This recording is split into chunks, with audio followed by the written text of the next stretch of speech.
আমার সমস্যা কি মানে? আমার সমস্যা কি মানে? কোথায় জানে তো মানুষ দুর্ঘটনা ঘটে, দুর্ঘটনা ঘটলে পরে কথা ভাই আমাদের হয়ে গেছে, ভুলে গেছে কেন? এই এই এই এদিকে আসেন, এদিকে আসেন, এদিকে আসেন। এই রিস্ক এদিকে সাইড করেন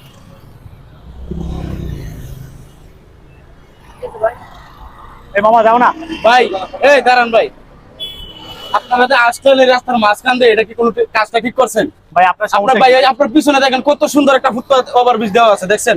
আপনি এটা খেয়াল করছেন? এই মামা যাও তো, এইভাবে মামা, ভাই, এইভাবে যে আপনি- জীবনের রিস্কটা নিয়ে আসছেন ভাই, এটা কি কামটা ঠিক হয়েছে? ভাই আপনি জানতো ভাই, মামা যাও, মামা তাড়াতাড়ি যাও। এই ডাক দিছে ভাই, সরেন তো আপনি। আবার আমার ধাক্কা মারতেছ কে?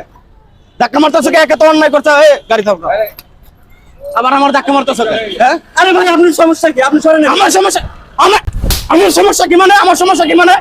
কোথায় জানে তো মানুষ দুর্ঘটনা ঘটে, দুর্ঘটনা ঘটলে পরে কথা ভাই আমাদের হয়ে গেছে, ভুলে গেছে কেন? আপনাদের মতো যে আপনারা ভাই সচেতন থাকতে পারেন না? হ্যাঁ, আপনাদেরকে হিতাহিত কোনো জ্ঞান নাই, সাধারণ জ্ঞান নাই মাথার ভিতরে। এখানে একটা ফুটপাথ ওভারব্রিজ দেওয়া আছে, তারপর আপনারা জীবনের রিস্ক নিয়ে রাস্তা দিয়ে আসেন কেন ভাই? জীবনের কোনো মূল্য নাই, 5 মিনিট সময় চলে গেলে কিন্তু জীবনের দাম অনেক বেশি ভাই। এরকম ভুল কখনো করবেন না। একটা দুর্ঘটনা স্বাভাবিক হইতেই পারে তখন, আর এরকম রিস্ক নিয়ে কখনো মানুষের যাতে তুলতে যাইবা না। আবার তা করেছে, যাবে না।